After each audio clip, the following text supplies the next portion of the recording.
Hello everyone, prep short में आपका स्वागत है। मैं संध्या। अभी तक हमने केमिस्ट्री जो ऑलमोस्ट खत्म कर ली है, मतलब हमने केमिस्ट्री में सब कुछ पढ़ लिया है। मेटल्स क्या होते हैं, नॉन मेटल्स क्या होते हैं, कौन कौन से कंपाउंड्स बनते हैं, कौन कौन से एलिमेंट्स होते हैं, उनका डिवीजन किस बेसिस पे किया है, एटॉमिक नंबर पे, एटॉमिक मास पे। ये सारी चीजें हम अभी तक कवर कर चुके हैं। कौन सी रिएक्शंस होती है, कहाँ पर क्या चीजें होती है, रिएक्शन के बाद हमारा प्रोडक्ट क्या बनता है, रिएक्टेंट क्या होता है, ये सारी चीजें हम कंप्लीट कर चुके हैं। अब जब हमने सारी चीजें पढ़ ली हैं तो हमें ये पता होना चाहिए कि हमारी लाइफ में इसका यूज क्या है। हमने केमिस्ट्री पढ़ ली, वो ठीक है, हमने रिएक्शंस देख ली, वो भी ठीक है, क्योंकि रिएक्शंस कहाँ होती है, लैब में होती हैं।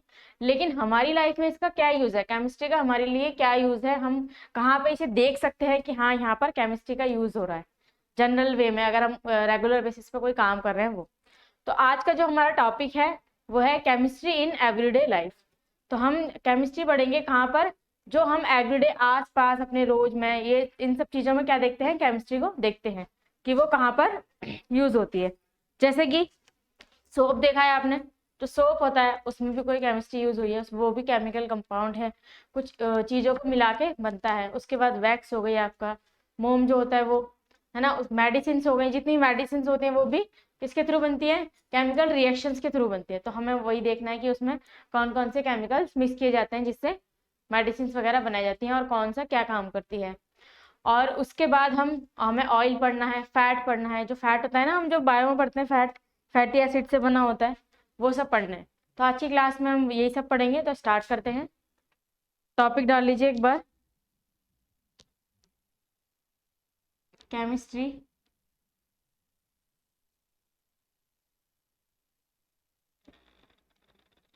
Chemistry use of chemistry.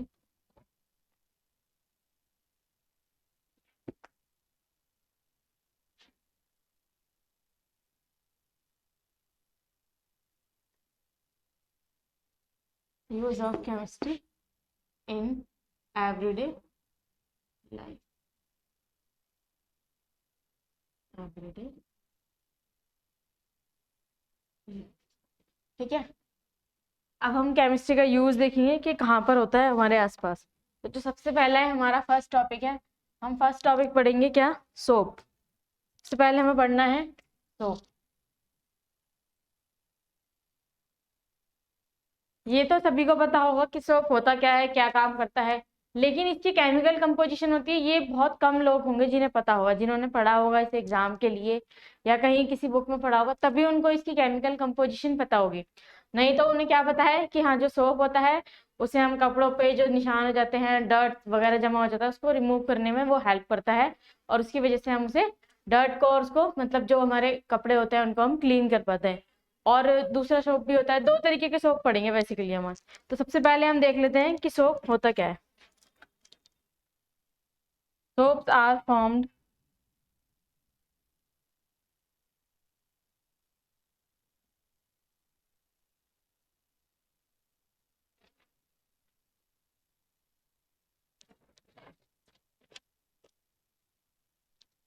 formed from sodium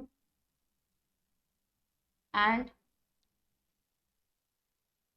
sodium or potassium salts of high fatty acids, high fatty acids dissolved dissolved in water. कैसे बनता है सोप, या तो सोडियम होगा या फिर पोटेशियम, इनमें से एक होगा, सोडियम या पोटेशियम का सॉल्ट। जो ये सॉल्ट वाला जो चैप्टर है, एसिड बेस और सॉल्ट, ये पहले कंप्लीट हो चुका है। जिसने भी वो वीडियो नहीं देखी है एक बार जाके चेक कर लीजिए, मैंने सॉल्ट अच्छे से बताया कि वो बनता कैसे है। तो जो सोडियम का सॉल्ट होगा यानी कि Na वाला, NaOH इस तरीके का होगा, और पोटेशियम का यानी कि KOH। ये जो सॉल्ट है, इनकी जो ये क्या करते हैं, इनके हाई फैटी एसिड्स होते हैं, जो मिलके क्या बनाएंगे, जो डिजोल्व होंगे किसमें, वाटर में, और क्या बना देंगे, सोप बना देंगे। ठीक है, तो एक बार इसका जो ये चीजें हैं ये आपको याद रखनी है कि सोडियम से और पोटेशियम से बनता है, किस इन दोनों के सॉल्ट से। और जो हाई फैटी एसिड्स होती हैं किसकी, सोप की, पोटेशियम की और सोडियम की, वो क्या होती है, डिजोल्व हो जाती है वाटर में और किसे बना देती हैं, सोप को बना देती हैं। क्लियर हो गई चीज। ये आपको याद, जो आज का टॉपिक है उसमें समझने वाला तो कुछ है नहीं, उसमें कोई आपको रिएक्शन नहीं देखनी, कोई केमिकल रिएक्शन, कोई कुछ ऐसा चीज नहीं है आज के टॉपिक में। सिर्फ क्या है, इंपॉर्टेंट चीजें हैं जो आपके एग्जाम में डायरेक्टली पूछी जाती हैं कि ये क्या है। जैसे कि ये बोल दिया कि हाँ भारत की राजधानी क्या है, दिल्ली, तो एक एग्जैक्ट नाम है, एक एग्जैक्ट पॉइंट है कि हाँ हम किसके बारे में बात कर रहे हैं, किसी कैपिटल के बारे में बात कर रहे हैं, तो वो नाम है, तो आपको वो नाम याद ही रखना है, उसमें समझने जैसा कुछ भी नहीं है। क्लियर। तो थोड़ा सा कोशिश कीजिएगा कि आज की क्लास में थोड़ा सा याद हो जाए, साथ के साथ मैं बार बार रिपीट करती रहूंगी जिससे आपको साथ के साथ याद होता रहे। देखिए अब जो फैटी एसिड्स हैं ये क्या है, fatty acids, fatty acids containing long chain, containing long chain 10 to 18 carbon atoms are heated, carbon are heated with an aqueous solution, with an aqueous solution, aqueous solution of sodium hydroxide, of sodium hydroxide, sodium hydroxide को हम क्या लिखते हैं, NaOH, और potassium hydroxide यानी KOH।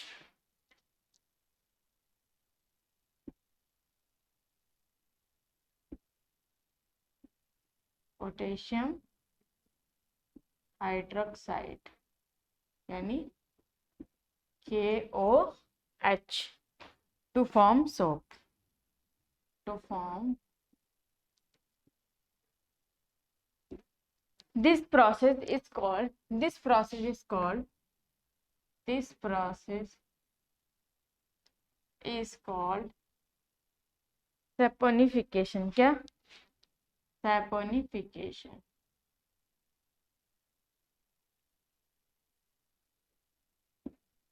Clear, saponification।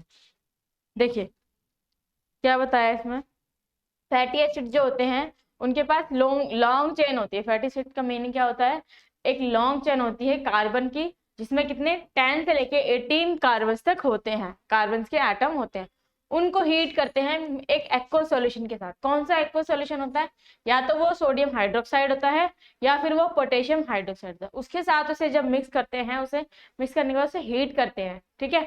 जब heat करते हैं तो हमें क्या मिलता है, सोप मिलता है। क्या बन जाता है, वो सोप में कन्वर्ट हो जाता है। और इस प्रोसेस को, सोप बनाने को, जो सोप फॉर्मेशन हो रही है उसे हम क्या बोलते हैं, सेपोनिफिकेशन। क्या, सेपोनिफिकेशन, SAPO, सेपोनिफिकेशन। क्लियर हो गया सबको, क्लियर हो गया। अब एक डायग्राम के थ्रू बता देती हूँ, इसकी केमिकल कंपोजिशन है वो बता देती हूँ कि ये बनता कैसे। देखिए ये कुछ इस तरीके का होता है इसका,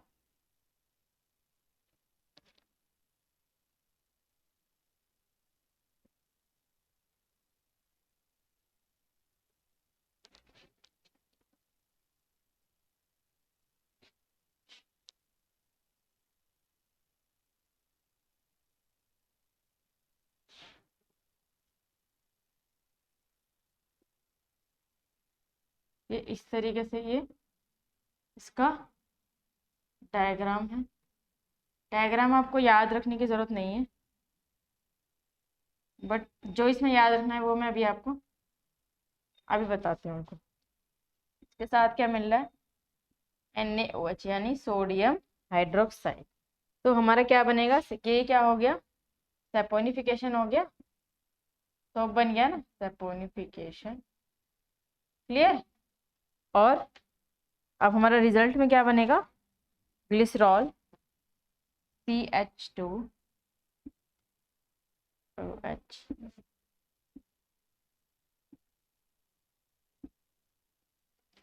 प्लस सोप, ये हमारा सोप है।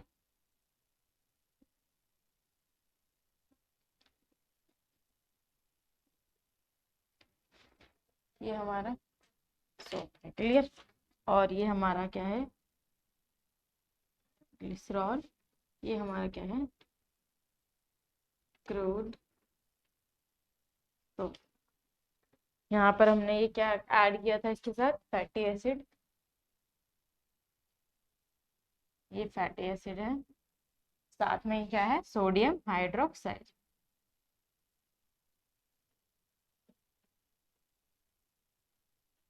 देखिए ये क्या हमने ऐड किया है, ये है फैटी एसिड। देखिए ये है फैटी एसिड, जैसे कि हमने लिखा था फैटी एसिड। फैटी एसिड इसमें क्या है, लॉन्ग चेन है कार्बन की, इसमें बहुत सारे कार्बन है 10 से लेके 18 तक। इनको हीट किया है किसके साथ, NaOH के साथ। किसके साथ हीट किया है, NaOH के साथ। तो NaOH के साथ जब हीट करेंगे तो सैपोनिफिकेशन प्रोसेस होगा, जिसके थ्रू क्या मिलेगा, हमें सोप मिलेगा। अब देखिए सोप में यहाँ पर क्या है, Na है, सोडियम है। लेकिन अगर हम यही प्रोसेस किसके साथ करते हैं, पोटेशियम सॉल्ट के साथ करते हैं, या KOH होगा, तो कोई चेंज नहीं होगा इसमें, सिर्फ यहाँ पर क्या आ जाएगा, पोटेशियम साथ में ऐड हो जाएगा। बाकी पूरी जो हमारे प्रोसेस है सैपोनिफिकेशन का वो सेम रहेगा। यहाँ पर क्या लिखा है, क्रूड सोप, मतलब अभी ये पूरी तरीके से बना नहीं है हमारे यूज के लिए। जो हमारे पास सोप आता है यूज करने के लिए, वैसा अभी नहीं बना है, क्रूड है, मतलब कच्चा बोलते हैं ना, क्रूड ऑयल होता है, उस तरीके से ये है, अभी कच्चा है। अभी से थोड़ी सी और प्रोसेसिंग होगी इसकी, उसके बाद ये ऐसा हो जाएगा, हमारे यूज के लिए हो जाएगा, जो हम यूज करते हैं जनरली वो वाला हो जाएगा। और क्या एक कंपाउंडर बनता है, क्या बना है ये, ग्लिसरॉल। क्या बना है ये, ग्लिसरॉल। क्लियर हो गया सबको। इसमें जो आपको याद रखना है कि ये किस किस से बनता है, फैटी एसिड और या तो सोडियम हाइड्रोक्साइड या फिर पोटेशियम हाइड्रोक्साइड, ये इतनी चीजें इंपॉर्टेंट है। और उसके रिजल्ट में ग्लिसरॉल बनता है और आपका सोप बनता है। एक बार को आप इनका केमिकल फॉर्मूला डायग्राम इन सबकी जरूरत नहीं है, बट ये जरूर आपको याद रखना है। क्लियर। तो इसी से आपकी डेफिनेशन हो जाएगी पूरी तरीके से, और इसे क्या बोलते हैं, सैपोनिफिकेशन। क्लियर हो गया ये? आगे बढ़े। देखिए अब ये सोप बता दिया मैंने। अब सोप ना एक टाइप के नहीं, वन टाइप के नहीं, टू टाइप्स के होते हैं। कितने टाइप्स के होते हैं, टू टाइप्स के। कैसे होते हैं आप बताइए। मैंने आपको दो चीजें लिखवाई थी ना, पोटेशियम और सोडियम। तो जो सोडियम वाला होगा उसे हम क्या बोलेंगे, उसे क्या कहेंगे, टू टाइप्स के हम सोप पढ़ेंगे अभी। कौन कौन से, hard soap and soft soap. Hard soap and soft soap, एक बार हेडिंग लगा लीजिए, types of soap.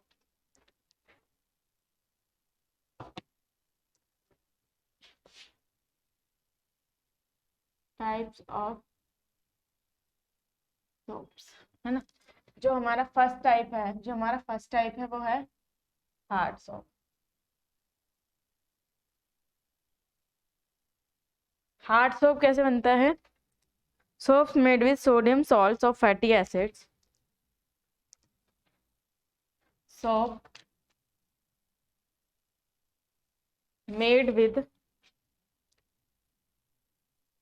made with sodium salt of fatty acids। Clear हुआ ये?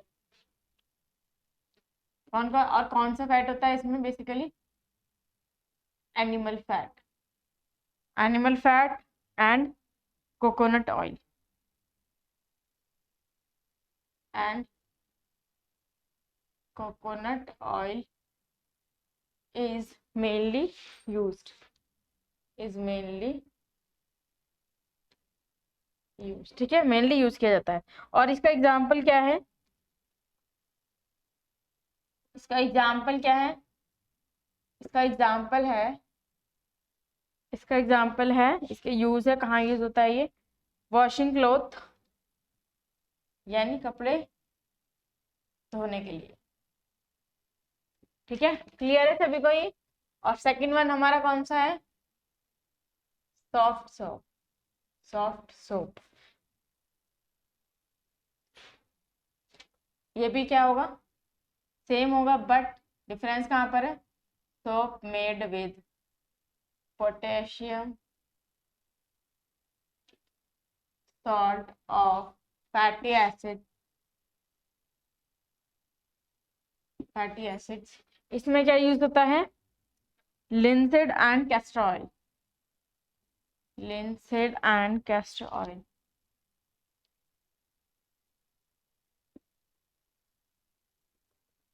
Castor oil.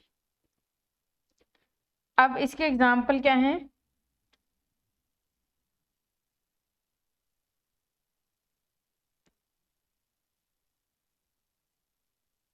एग्जाम्पल का मतलब एग्जाम्पल नहीं, बेसिकली हम यहाँ क्या बात कर रहे हैं? यूजेस की ना, यूजेस की। इसके यूजेस क्या है? कहाँ पर होगा ये?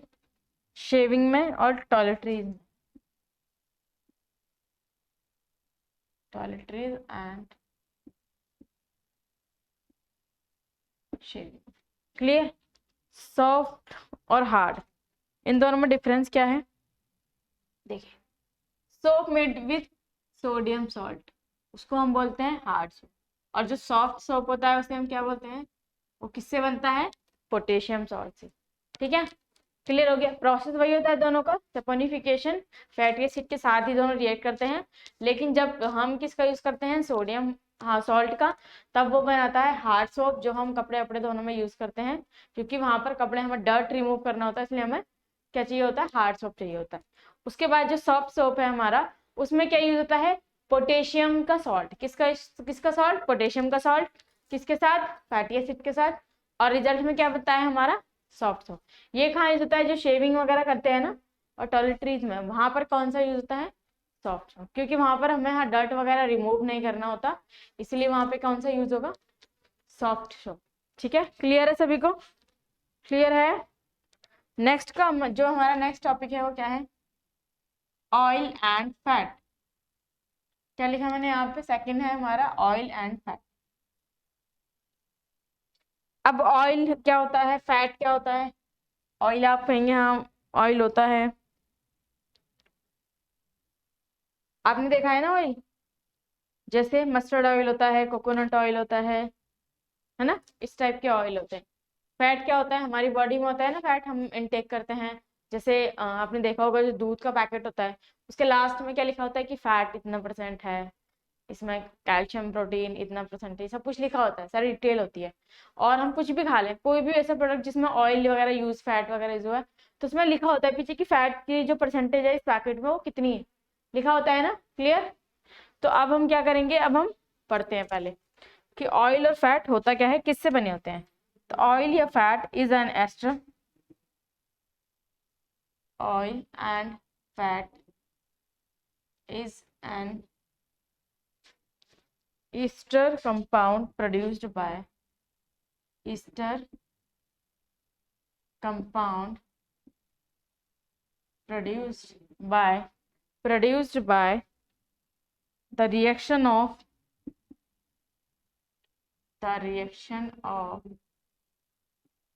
carboxylic acid।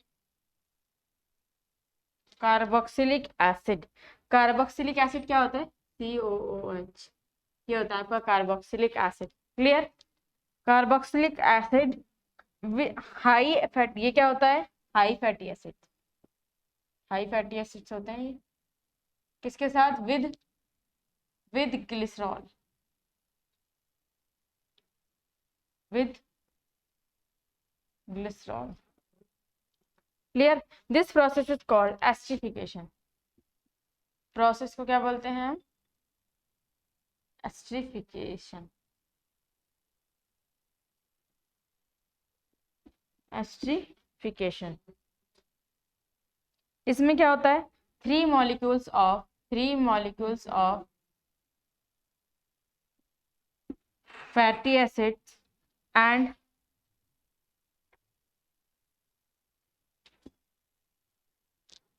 presence of glycerol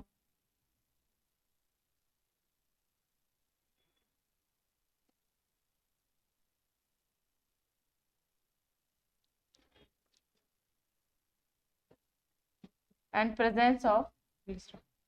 इस प्रोसेस को बोलते हैं एस्ट्रिफिकेशन। तीन मॉलिक्यूल होते हैं इसमें फैटी एसिड के, और क्या होता है? प्रेजेंस होती है किसकी? ग्लिसरॉल की। क्लियर? और इसको हम क्या बोलते हैं? जो ये हमारे पास 3 मॉलिक्यूल्स होते हैं फैटी एसिड के, they are also called triglycerides. क्या लिखा है मैंने यहाँ पे? ट्राइग्लिसराइड्स। क्लियर? क्लियर हुआ सबको ये?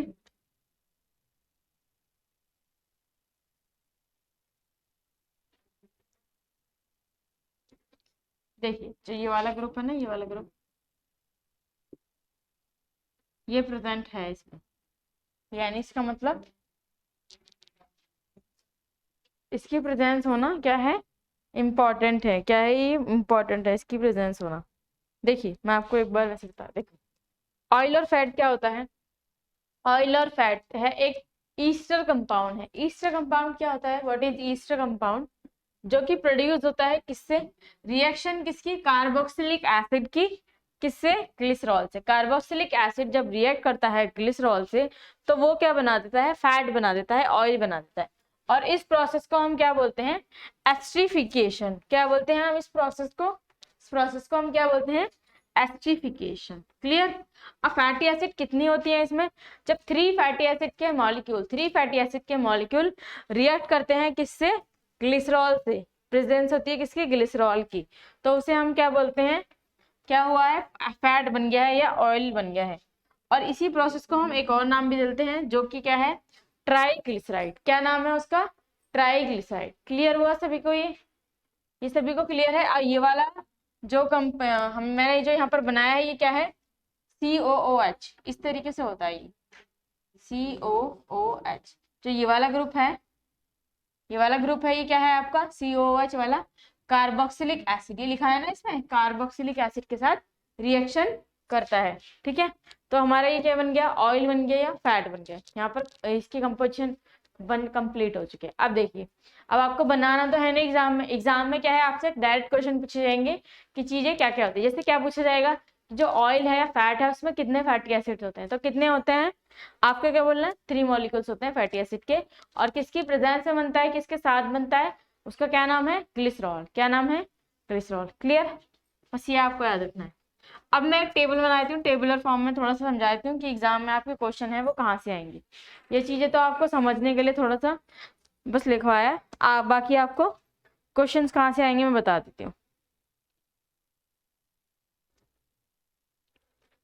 अभी हो गया ऑयल और फैट के बारे में, सब कुछ मैंने कंबाइन बता दी।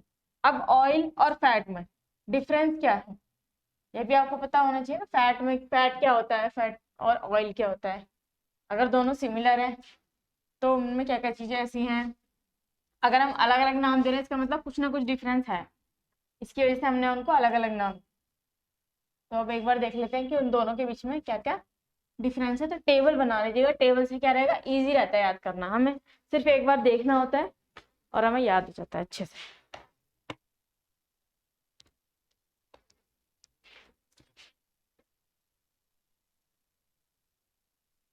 डिफरेंस क्या है वो, उसके बाद and fats and oils. Clear? ये आपके टेबल बनाते हैं। देखिए डिफरेंस क्या है। सबसे पहले बात करते हैं सोर्स की। सोर्स की कि सोर्स कौन कौन, इसका सोर्स क्या क्या होता है। जो फैट होते हैं हमारे, जो फैट होते हैं इसमें क्या होते हैं? मेनली जो इनका सोर्स होता है वो क्या होता है? एनिमल। Mainly animal. और जो ऑयल्स होते हैं उनका जो सोर्स होता है वो क्या होता है?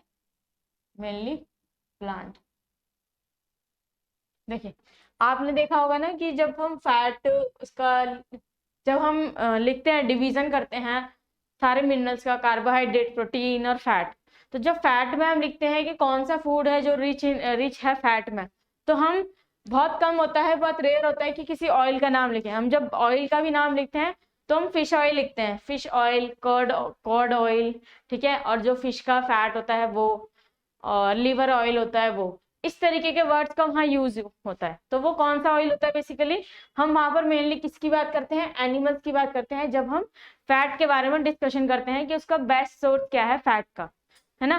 लेकिन जब हम ऑयल की बात करते हैं तो हम मेनली प्लांट की बात करते हैं, जैसे मस्टर्ड ऑयल, कोकोनट ऑयल, है ना, linseed oil, castor oil, olive oil. तो ये सारे कहाँ से आ रहे हैं, हमें कहाँ से मिल रहे हैं, प्लांट से मिल रहे हैं। क्लियर सभी को? तो सोर्स में दोनों के में डिफरेंस है। नेक्स्ट है हमारा फैटी एसिड। फैटी एसिड में डिफरेंस है, दोनों की फैटी एसिड में जो है वो डिफरेंस है। क्या है? ये है सैचुरेटेड, वो है अनसैचुरेटेड। क्या है? Saturated and unsaturated.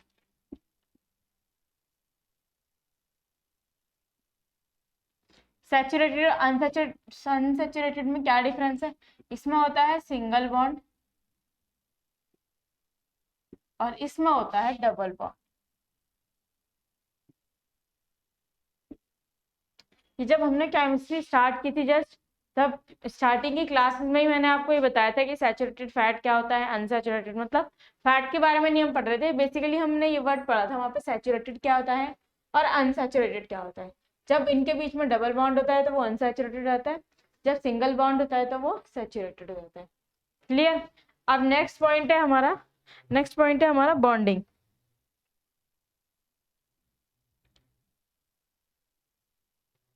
अब देखिए, यहाँ पर डबल बॉन्ड है तो लिख दो have double bond.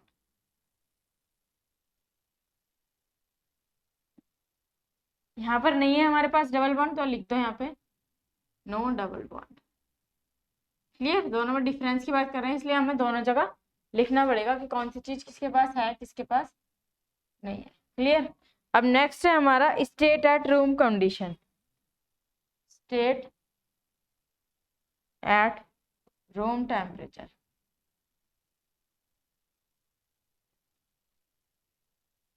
Room temperature पे कौन सी स्टेट होती है? फैट की क्या होती है? सॉलिड। फैट की क्या होती है? सॉलिड। ये तो आप भी बता देंगे। और जो ऑयल्स होते हैं मेनली वो किस फॉर्म में पाए जाते हैं? हमें लिक्विड फॉर्म में। क्लियर? अब नेक्स्ट है इसमें मेल्टिंग पॉइंट। मेल्टिंग पॉइंट, जो जो हमारा फैट होता है, फैट का मेल्टिंग पॉइंट कैसा होता है? हाई। और जो ऑयल होते हैं उनका मेल्टिंग पॉइंट क्या होता है? लो, एज कम्पेयर टू फैट। अब देखिए, मैंने आपको क्या बताया, अब आपने फैट पढ़ा और ऑयल पढ़ा। जब आपने दोनों चीजें पढ़ी तो आपको पता होना चाहिए कि दोनों के नाम अलग अलग क्यों रखे हैं। अगर दोनों सेम चीज होती तो मैं आपसे बोलती कि फैट और ऑयल इनके बारे में डिस्कशन होगा, बट मैंने बोला आपसे कि फैट पढ़ेंगे एंड ऑयल पढ़ेंगे, तो यानी दोनों अलग अलग चीजें हैं। तो दोनों में कुछ ना कुछ ऐसा डिफरेंस है जिसकी वजह से हमने दोनों को अलग अलग बोला, अलग अलग नाम बोले। तो डिफरेंस क्या है? फैट ऑयल, सबसे पहले जो सोर्स है वो जो फैट मिलता है हमें वो मेनली एनिमल से मिलता है, लेकिन जो हमें ऑयल मिलते हैं वो किससे मिलते हैं? मेनली प्लांट से मिलते हैं। उसके बाद फैटी एसिड की बात करें तो इसमें सैचुरेटेड होती है फैट में, और ऑयल में कैसी होती है? अनसैचुरेटेड। सैचुरेटेड का मतलब सिंगल बॉन्ड। जब क्या होते हैं, जब हम फैटी एसिड्स को ड्रॉ करते हैं, बनाते हैं, जो फैटी एसिड प्रेजेंट होती है उसमें फैट में, वो कैसी होती है? सिंगल बॉन्ड की होती है, जिन्हें हम बोलते हैं सैचुरेटेड। और ऑयल्स में कैसी होती है? अनसैचुरेटेड, यानी डबल बॉन्ड। तो अगर हम बॉन्डिंग की बात करें तो डबल बॉन्ड किस में प्रेजेंट है? ऑयल में। और डबल बॉन्ड किस में नहीं है? फैट में नहीं है। फैट में कैसा है? सिंगल बॉन्ड है।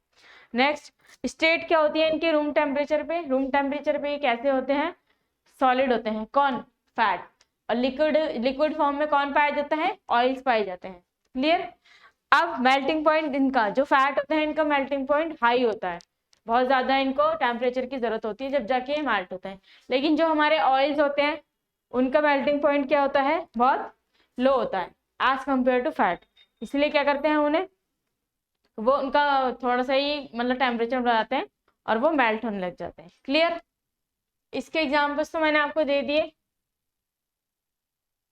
चलिए अब आगे बढ़ते हैं नेक्स्ट टॉपिक पे। नेक्स्ट टॉपिक है हमारा मोम वैक्स, या मोम बोल लीजिए या फिर वैक्स बोल लीजिए, जनरली हम वैक्स बोलते हैं।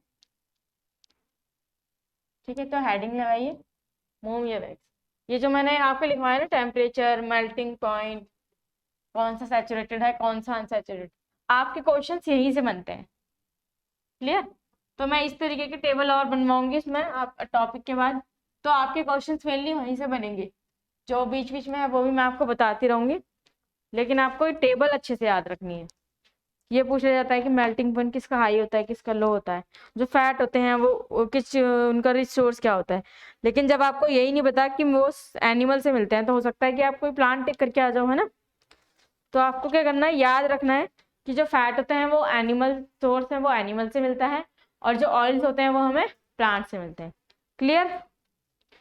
नेक्स्ट हेडिंग डालिए, मोम, मोम और wax.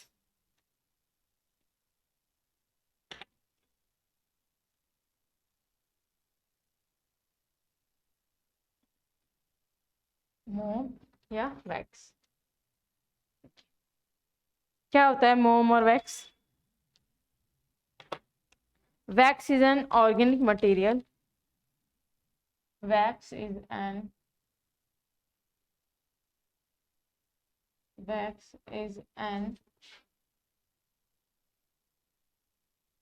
organic material consisting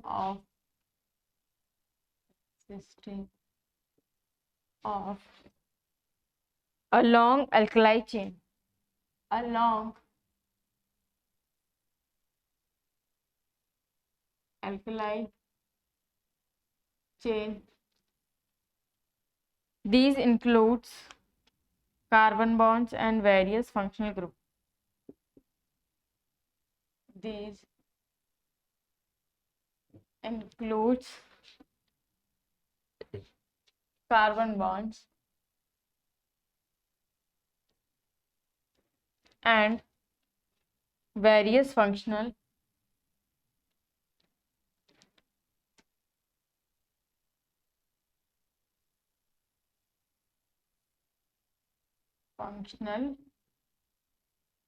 groups. Clear. जैसे कि प्राइमरी फंक्शनल ग्रुप कौन से है, प्राइमरी एंड सेकेंडरी अल्कोहल, के बाद ketones, aldehyde, ketones, aldehydes, next etcetera. Clear. देखिए वैक्स होता क्या है, आपका वैक्स होता क्या है, देखिए जरा। वैक्स एक ऑर्गेनिक कंपाउंड है और ऑर्गेनिक मटेरियल है, जिसमें क्या होता है, एक लॉन्ग एल्कलाई की चेन होती है, एक लंबी चेन होती है एल्कलाई की, और उसमें क्या क्या इंक्लूड होता है, वेरियस फंक्शनल ग्रुप, यानी प्राइमरी और सेकेंडरी। इसमें अल्कोहल होता है, कीटोन्स पाए जाते हैं, एल्डिहाइड पाए जाते हैं। ये सारे क्या है आपके यहाँ पर ऑर्गेनिक बोला ना, यहाँ पे ऑर्गेनिक मटेरियल है, तो ये ऑर्गेनिक कंपाउंड से मिलकर बनता है। ठीक है। एल्कलाइड क्या होता है, ये मैंने आपको पहले पढ़ा दिया है, पहले बता दिया है, जो क्या होते हैं, जो वाटर में सॉल्युबल होते हैं। क्लियर। और ये सारे क्या है आपके ऑर्गेनिक ग्रुप्स हैं, फंक्शनल ग्रुप हैं, जिसे हम ऑर्गेनिक केमिस्ट्री में पढ़ते हैं। इसके बारे में आपको डिटेल जानने की जरूरत नहीं है। क्लियर। सिर्फ इतना याद रखना है कि क्या है, ये एक ऑर्गेनिक मटेरियल है, जिसमें क्या होता है, एक अल्कलाइल ग्रुप होता है और एक फंक्शनल ग्रुप होता है। क्लियर। ठीक है, आइए बढ़ते हैं। अब हमें क्या देखना है कि इसके टाइप्स कौन कौन से होते हैं, कितने टाइप का होता है ये, है ना। अब हम वो देखेंगे। देखिए जो फर्स्ट होता है आपका वो है बी वैक्स। क्या है, बी वैक्स। देखिए जरा,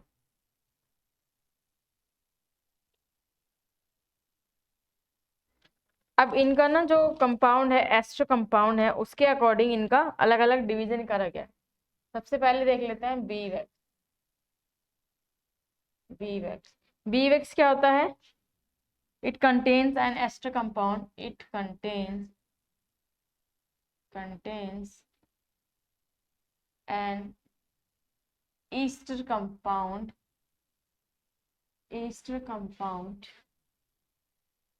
called myrizyl palmitate, called myrizyl palmitate।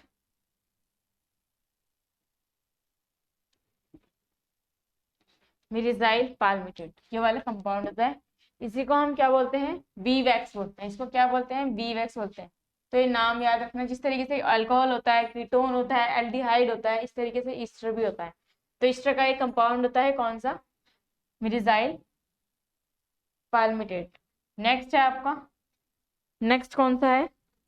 Next है आपका paraffin wax.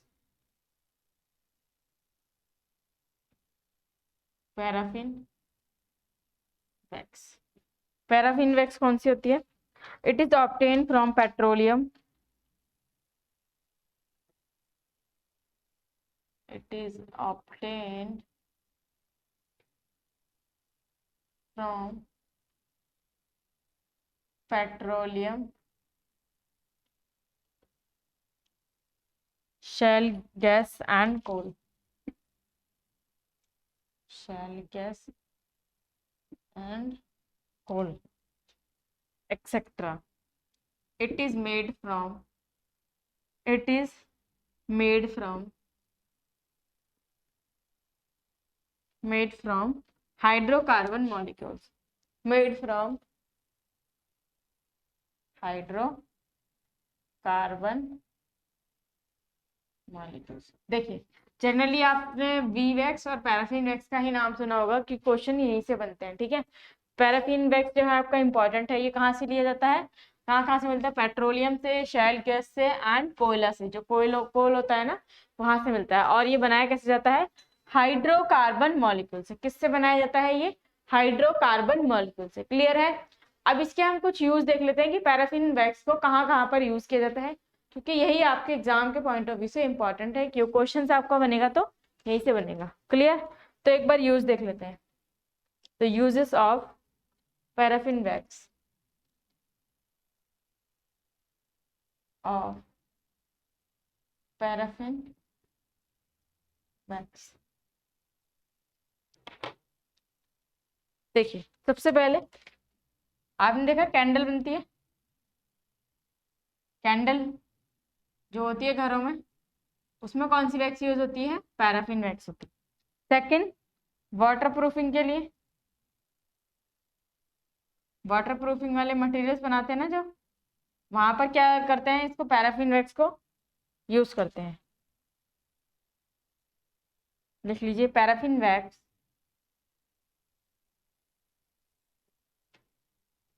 wax coatings can be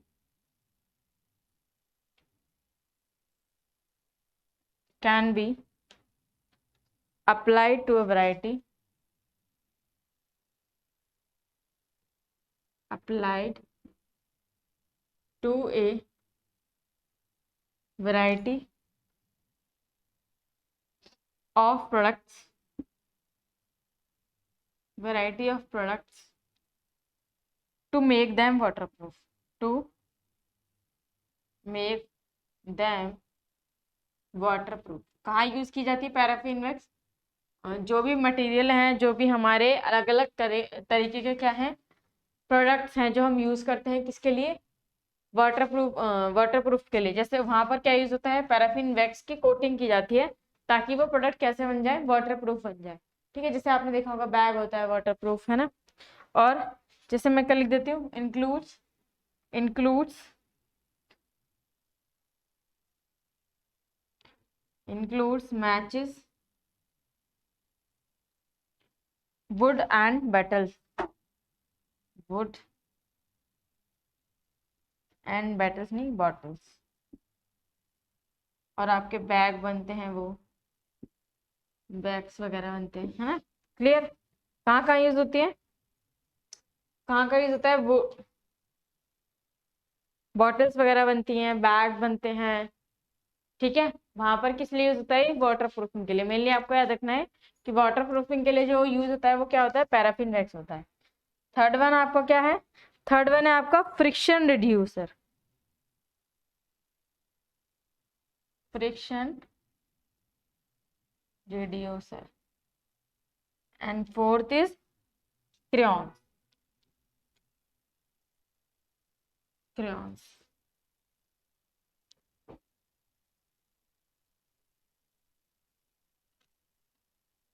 clear? देखिए, कहाँ कहाँ यूज हो रहा है पैराफिन वैक्स? कैंडल बन रही है, उसमें यूज हो रहा है। वाटर प्रूफिंग करनी है हमें किसी मटेरियल को, वाटर प्रूफ बनाना है तो हम उसके लिए क्या करेंगे, क्या करेंगे, मैचेस नहीं, ये वॉचेस है, पैराफिन वैक्स को उसके ऊपर उसकी कोटिंग चढ़ा देंगे, जिससे क्या हो जाएगा, वो वाटर प्रूफ हो जाएगा। उसके बाद लिखा है यहाँ पे क्रेयॉन्स। क्रेयॉन्स क्या होते हैं, जो कलरफुल क्रेयॉन्स नहीं आते, जो बच्चों के लिए ड्राइंग के लिए यूज किए जाते हैं, उन्हें हम बोलते हैं क्रेयॉन्स। वो वहां पर भी कौन सी वैक्स यूज होती है, पैराफिन वैक्स यूज होती है। नेक्स्ट है हमारा friction, friction reducer. Friction reducer मतलब फ्रिक्शन जहाँ होता है वहां पर उसको रिड्यूस करता है। फ्रिक्शन क्या होता है, जब दो सरफेस आपस में रब करती हैं, टकराती हैं, तो क्या करती हैं, वो फ्रिक्शन करती हैं।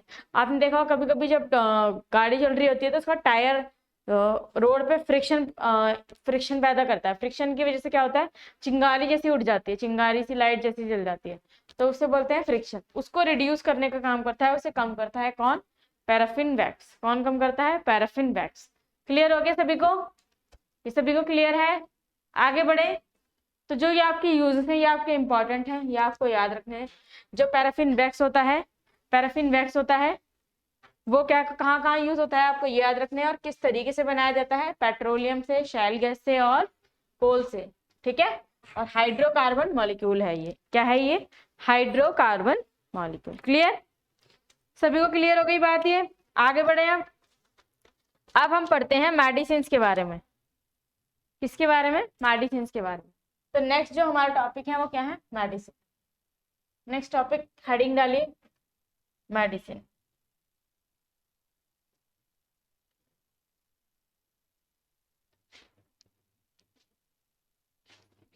नेक्स्ट टॉपिक है हमारा मेडिसिन। अब हम मेडिसिन के बारे में पढ़ लेते हैं कि मेडिसिन में क्या क्या चीजें हैं, कहाँ क्या यूज होती है।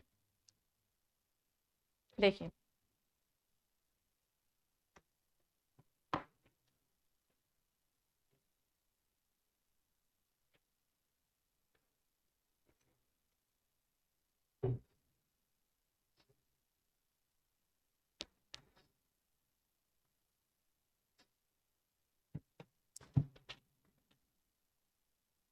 हेडिंग लगाइए मेडिसिन।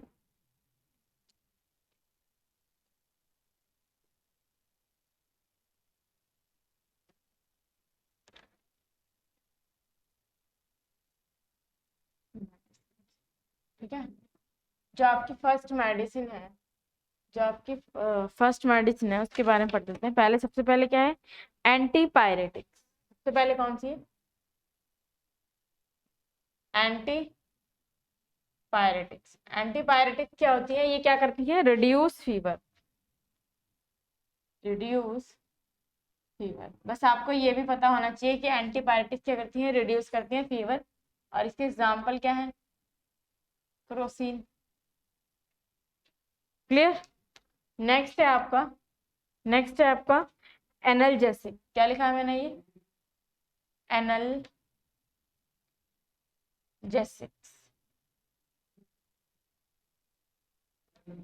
ठीक है। हो सकता है कि थोड़ा सा मैं प्रोनाउंशिएट थोड़ा सा गलत कर रही हूँ, तो उसके लिए आप देख लीजिएगा एक बार।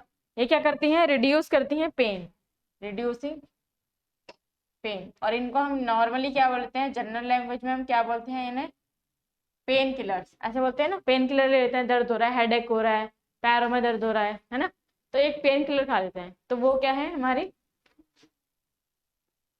Analgesics. Clear. Third one is antibiotics. Third one क्या है, एंटीबायोटिक्स। सबको पता ही होगी, जब भी हमें हल्का सा कुछ होता है, कोल्ड वगैरह होता है या फिर कफ होता है, तो हम क्या लेते हैं, एंटीबायोटिक लेते हैं। तो ये क्या करते हैं, inhibiting germ growth, inhibit inhibit germ growth. Clear. Next आपकी कौन सी है, एंटीसेप्टिक। एंटीसेप्टिक भी सुनी होगी आपने, एंटीसेप्टिक बताइए क्या होती है। एंटीसेप्टिक भी हम यूज कर लेते हैं कॉमन लैंग्वेज, जब हम कॉमनली बोलते हैं तो क्या है, क्या करती है, प्रिवेंशन ऑफ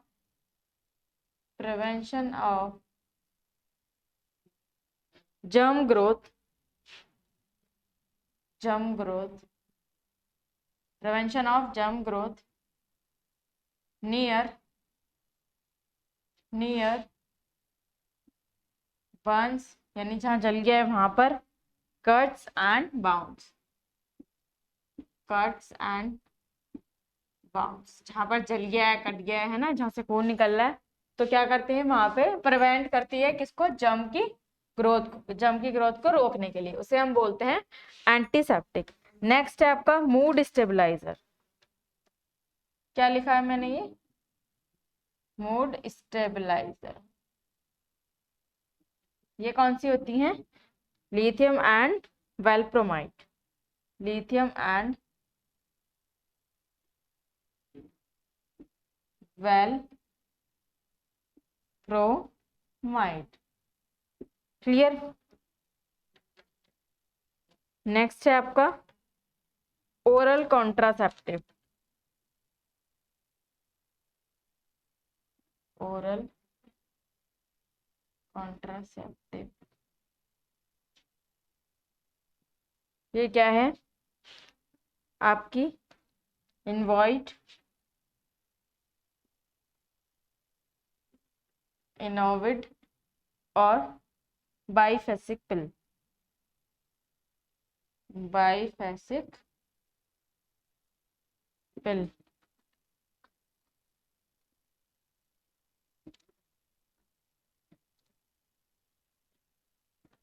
नेक्स्ट है आपका स्टेटिन। क्या लिखा है मैंने ये, statin.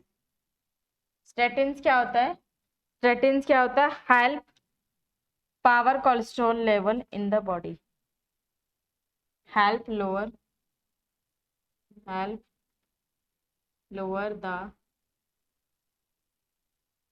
Lower cholesterol level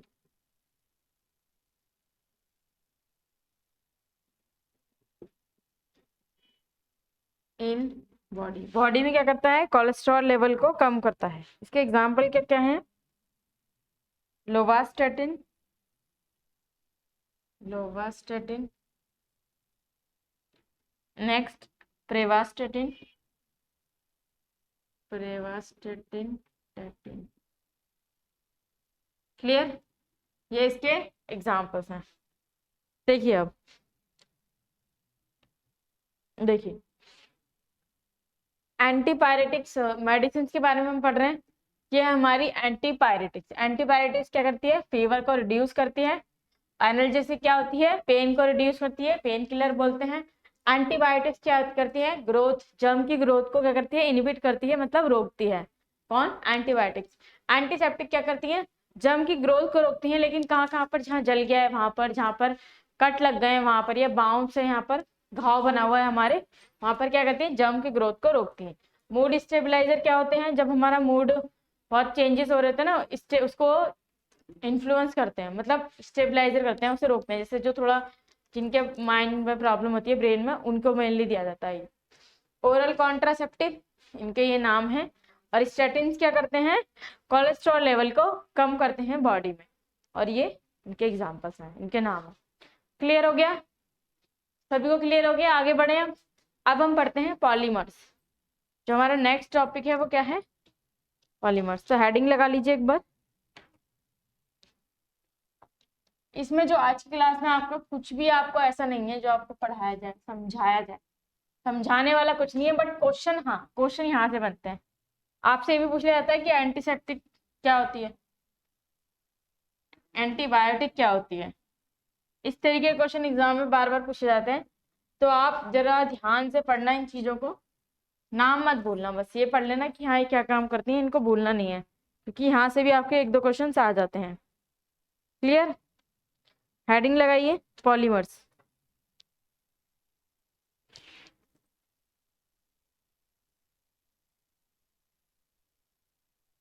polymers, अच्छा जनरली आपने देखा होगा, पॉली का जो मीनिंग होता है वो क्या होता है, पॉली का मीनिंग होता है, क्या होता है वो, पॉली का मतलब वही होता है, पॉली का मीनिंग होता है बहुत सारी, क्या, बहुत सारी। तो यहाँ पर भी जो पॉलीमर का मीनिंग है, जो पॉलीमर का मीनिंग है वो क्या है, polymer literally means, polymer, polymer literally means literally means many units. क्या लिखा मैंने? Many units. क्लियर? और क्या होता है? देयर सब यूनिट्स आर कॉल्ड, देयर सब यूनिट्स आर कॉल्ड। इसकी सब यूनिट को हम क्या नाम देते हैं, क्या कहते हैं? मोनोमर्स। क्या कहते हैं? Monomers. And are bound together by covalent bond, and are bound together by covalent bond. देखिए, जो पॉलीमर होता है उसमें बहुत सारी यूनिट्स होती हैं जो क्या करती हैं, एक दूसरे को बाउंड करती हैं, किससे? कोवलेंट बॉन्ड के द्वारा। और जो उसकी सब यूनिट होती है, यानी जो छोटे छोटे पार्ट होते हैं उसके, किसके? पॉलीमर्स के, उन्हें हम क्या बोलते हैं? मोनोमर्स कहते हैं। उन्हें हम क्या कहते हैं? मोनोमर्स कहते हैं। अब एक टर्म है आपकी, क्या? पॉलीमराइजेशन। क्या लिखा है मैंने यहाँ पे? Polymerisation.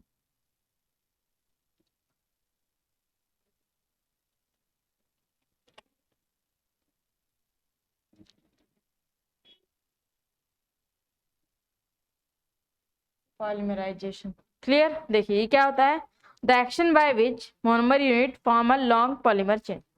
The action by which, the action by which monomer units form, monomer units form a long polymer chain, or a long polymer chain। ठीक है, उसे हम क्या बोलते हैं? पॉलीमराइजेशन। उसे हम क्या बोलते हैं? पॉलीमराइजेशन। क्लियर है?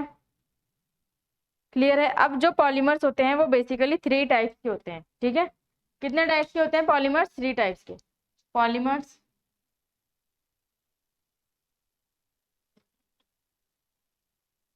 Polymers are divided into 3 parts. Clear? First one आपका है natural polymer. First one is natural polymer. Second आपका है सिंथेटिक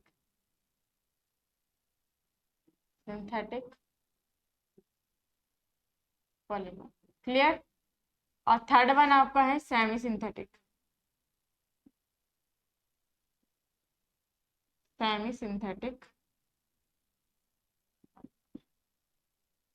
क्लियर? क्लियर? 3 पार्ट्स बताए हैं मैंने इसके बेसिकली आपको। नेचुरल कहाँ से मिलता है हमें? प्लांट से और एनिमल से। कहाँ से? नेचुरल कहाँ से मिलता है? Plants and animal. क्लियर? और अमीनो, और इसके एग्जाम्पल क्या है? एग्जाम्पल क्या है इसके? Amino acids, amino acid polymers.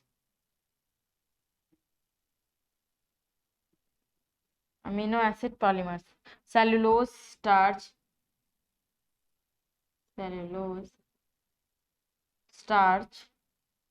And rubber.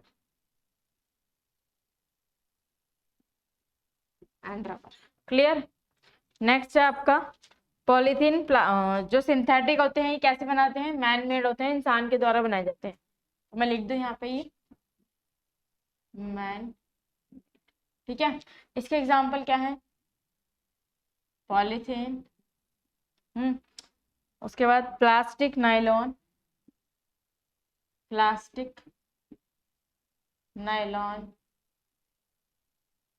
Teflon, polyester, etcetera. Clear? अब आप क्या होते हैं? Semi synthetic. ये क्या कहते हैं? By change in natural polymer. Semi synthetic कैसे बनते हैं?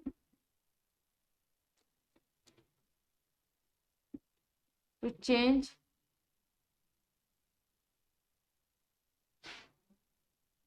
by changing in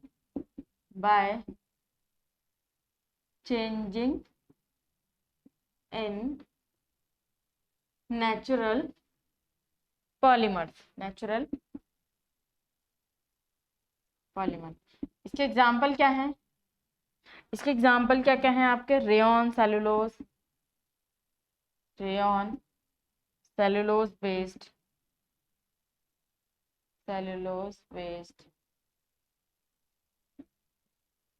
synthetic polymer.